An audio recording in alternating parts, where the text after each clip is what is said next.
Florida started spring practice last week, and they've got some real battles that are going on. We're going to talk to Swamp 24/7's Blake Alderman today. Let's just jump right into the most important position, quarterback. Graham Mertz transferred in. And there's been some mixed reviews on that from fans. But how much of a battle do you think is going to exist between him and Jack Miller this spring? If you ask Billy Napier, and every coach has coach speak, he'll say that there is a true battle there. But I don't think you bring in a guy. You already knew what. I guess more from a depth standpoint, you could see them dabbling in the portal, but you don't bring a guy in like Graham Mertz, who's been a starter at a different program like that. He's already knows what it takes to be. You don't go get a guy at the portal that is looking to be a starter after being a starter. Right. If you're not going to at least have a very good shot of being that guy, will they have a quarterback battle? I guess maybe if you want to, actually see them actually compete for it and make each other better. If that's like maybe some reverse psychology type thing that Napier does. But I don't think in general, I guess the best way to put it is it's certainly Graham Mertz's job to lose, in my opinion. Mm-hmm. He took those first reps out there, which really don't mean a ton. That's just the guy that just took the first rep. But, I think that he's going to be the guy for Florida. I don't think you bring in a guy like that's been a starter and wouldn't have come to Florida to sit on the bench somewhere else. I just don't think that would have been the case. So I certainly think he's going to be the guy for Florida. Obviously didn't get to see a whole lot in shorts and helmets on Saturday, but was there anything that he did that you were, kind of impressed by? Sure. I thought he had good zip on the ball. Again, you're watching guys in helmets and shorts. I don't think from watching the media window we have, we really see more routes on air. I did see some drops, from my time being there. And that was, not necessarily a hit on Mertz because the ball was there. Those wide receivers need to make those catches. If the ball's there, if it hits hands, you have to catch it. Right. So, I think that his accuracy was something impressive. We'll see as he's more battle tested and, you start throwing some defenders out there and that's just the window that we got to see. And as things go on there, but, I guess the biggest thing going forward that I want to see, and we, from the media window we see, and we'll have to probably hit up sources and, people that are at practice as practice continues on. Mm-hmm. It's the decision making. He's had a lot of turnovers there at Wisconsin, so that's kind of been his Achilles heel. So, we'll see how things go on there. But, I think from what I saw, I thought he had some good accuracy there. I thought he had some good zip on the ball. But, again, it's day one when they're in shorts. Right.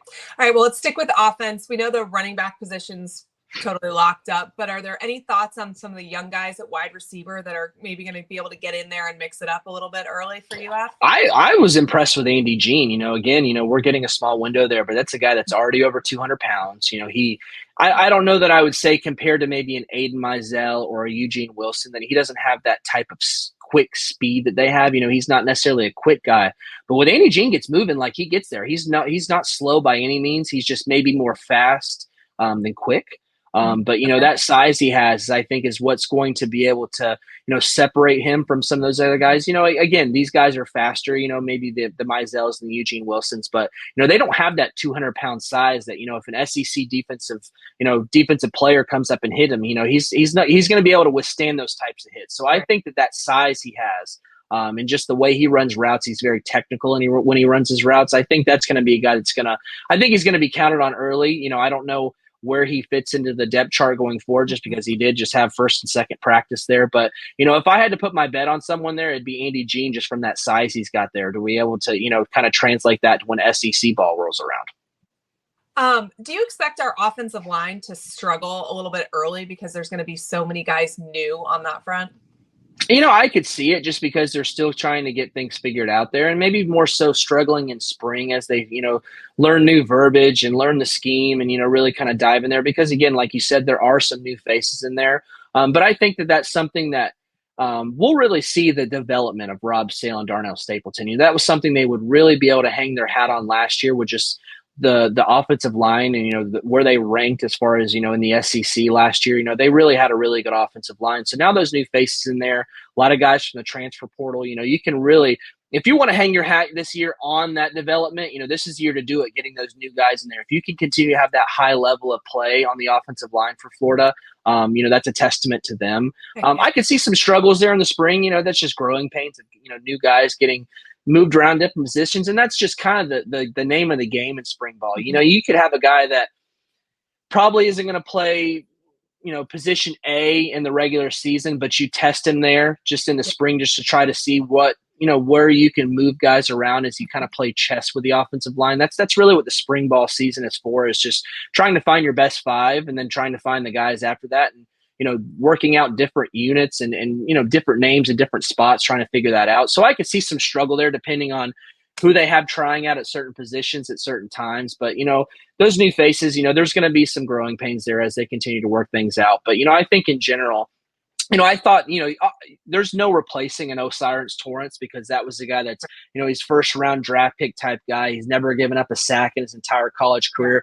But I think from top to bottom, Florida's offensive line, I think, is more evenly distributed this year. So I think that they've got different pieces there to where, if you took Osiris Torrance out of Florida's offensive line last year, huge drop off, right? I mean, that's just a testament to his game. Right. But I feel like this year, certainly you never want to see a starting offensive lineman go down, and you're going to see the, from step down from play there. But I don't think it's as big of a drop-off, because I think Florida is a little bit deeper there, and I think that overall they've got a lot more talent compared to maybe, you look at the offensive line last year, Osiris Torrance was the guy. That was the centerpiece now. And I feel like this year they have different guys in there that could do different things. Yeah. And they're maybe not so heavily centered on a one person like that. So I feel like this year it's more evenly distributed. Being able to have those pieces to kind of plug and play is definitely helpful as the season goes on, especially like when you get into the meat of the SEC. Let's move to the other side of the ball. 2022 season was obviously a huge disappointment on the defensive front, but is there, some kind of hope that UF can improve really at all three levels? Well, it can't get much worse. I guess that's the best way there. Defensive line, I thought that last year the depth really showed up, especially there on that defensive tackle position.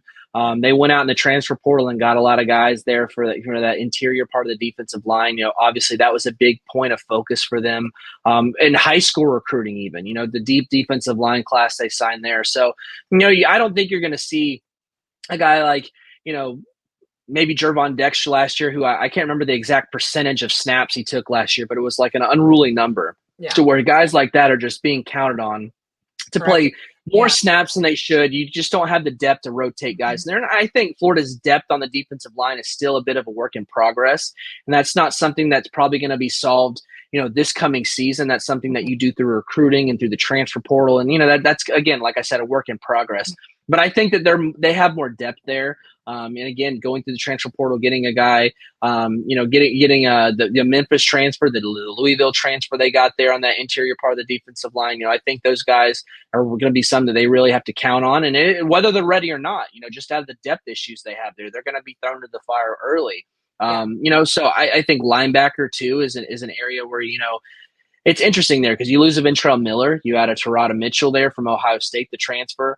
You lose an Amari Burney there. You add a Mannery Nunnery from Houston to transfer there. So there's some guys that you can see comparable and maybe specs of their game and how they kind of, their strengths and weaknesses there. So I don't know that that's going to be a huge drop off, I guess, just because there are some comparable things there. It's going to be tough in that it's going to be interesting to watch that too. But you've also guys like, Scooby Williams is moving out there to the edge position there. So you've got more depth there at the edge position, somewhere that Florida did not have last year. I still think in general linebacker depth is, you added Deuce Spurlock there from Michigan. Derek Wingo's got more, game film under his belt there. So I think that linebacker depth in general is still probably not where they wanted to be. Defensive backfield, I think that, they're going to have to shop around some guys to figure out who's going to be opposite of Jason Marshall there next year. And obviously you have to replace both of your starting safeties as they both went to the NFL draft. So safety is an area where I think is going to be one of the tightest battles there, just because, Kamari Wilson is probably going to be one of those guys just because that's, you recruited a high 4-star type player, lower 5-star, depending on which ranking it was at a certain time. But, it's going to be interesting to see who's going to play opposite of him. I think the secondary, from finding that guy opposite of Jason Marshall and finding the best two safeties you can have there, that's going to be some of the most interesting battles to me this spring. That was actually going to be my next question. Key battles that UF should pay attention to. But and you've got to think the secondary as a whole with Raymond taking over, there is some potential for guys that maybe didn't get looked at last time. You're looking at a more big picture with Raymond taking over both safeties and corners. But is there any specific player on player battles that we should look for? Like I said, the guy opposite of Jason Marshall, safety, I think, quarterback, they're, if you want to call it a battle, I'm sure Napier will call it a battle there as he tries to Sure. motivate those guys at that position. Sure. Running back seems locked up. I think tight Mhm. end seems locked up. Maybe figuring out, who's going to be the right tackle for Florida. I think Austin Mhm. Barber seems to be the guy that, to me, looks like that, that left tackle where you move him over there. Right tackle is probably one of those positions there. You've got those guys in the transfer portal there. Tackle depth in general, I think could, continue to get better at Florida down the road. So I think that's one area for me. Linebacker, we'll see how those portal guys can. I don't know if there's really any big time battles there. Edge position, I think, is one where I think will be interesting there because they've got some of these guys that are, the freshmen. Can any of these freshman guys, kind of take over that spot there? I think probably, the starter is pretty much secured there with Antoine Powell-Ryland. Is probably looking like the starter there. I think for me, maybe the backup guy would probably be one of the biggest battles there. But I think those are probably some of the key ones there for me, just trying to, go off the top of my head there. For the most part, a lot of these guys, they're returning players and, you've already kind of, they got their snaps last year. So I don't know that there's really that many more past that, but those are some of the ones that I would think are probably maybe one of the key ones. All right, so let's talk big picture. Austin Armstrong, he's taking over as the defensive coordinator. We already talked about Corey Raymond taking over the whole secondary. How much do you think they're going to be able to improve the unit? And do you think that their hires are an improvement on the staff? I think with Austin Armstrong, the familiarities there with Coach Napier from, his time working with him, the verbiage is going to be the same there. So I think that that's one area where you could see things get better because, again, it's year 2 for a lot of these guys in the system. Things maybe move a little bit, things are moving a little bit slower compared to last year where everyone's kind of, drinking water out of a fire hose last year and trying to soak everything up. So, I think if the scheme stays the same and a lot of these guys are, it's not a ton of change, as the coordinator shifts over, I think you won't have so much of a learning curve this spring. So I could see that. I think Corey Raymond, I don't think in general, maybe for me personally, I think that, having one coach an entire secondary, it's a tall task. That's a lot of people to have to keep up with. But, Corey Raymond, the proof's in the pudding with him. He's got a proven track record. So I think the secondary is in safe hands with him. That's a guy that, you see all the first rounders he produced. You see all, the name he has in college football. So I think that that's a guy that really knows the ins and outs of those positions. He's coached a lot of these safeties, even at LSU. He's recruited a lot of those guys there. So I have a lot of faith in him. I'm interested to see Armstrong, I think this is the first time ever. Like, I'm not like, the youngest or the oldest person in the media beat there, but this is the first time I've had a coordinator or a coach that's been younger than me there. So he's certainly very green in some areas of that, but, from talking with a lot of people there, he really knows his stuff. He's very knowledgeable in the game. I think that he's going to relate to a lot of those players being a younger type of guy. He's, came in and said that he's not planning on changing anything, that he would much rather adapt to them rather them adapt to him. So, I think the scheme being a lot, very similar there, I think that's going to, not really help so much of a learning curve this spring. All right. Well, thanks for hanging out with us, Blake. I appreciate it. Tell everybody where they can check out your work. Yeah, Swamp 24/7. Oh, lost my AirPod. Swamp 24/7. It's the Florida Gators 24/7 sports site. We're busy. I've been all over this past weekend recruiting things and losing my AirPods. Under Armour camp on Sunday. I'll have a lot of content from that. Coming out of there. We're at spring practice. Baseball season's going on. Basketball season just wrapped up. The regular season, so it's a busy time there for sure. All right. Well, lots of good information. I so appreciate. We're gonna have to do this again. Yeah, absolutely. Let me know. All right. Sounds good. Thanks for watching. We've got a ton more content coming this week, so make sure you're subscribed so you don't miss it. We've been loving your comments and suggestions of what type of content that you want to see, so make sure you keep sending those in. And if you missed our recruiting update from yesterday, make sure you click here.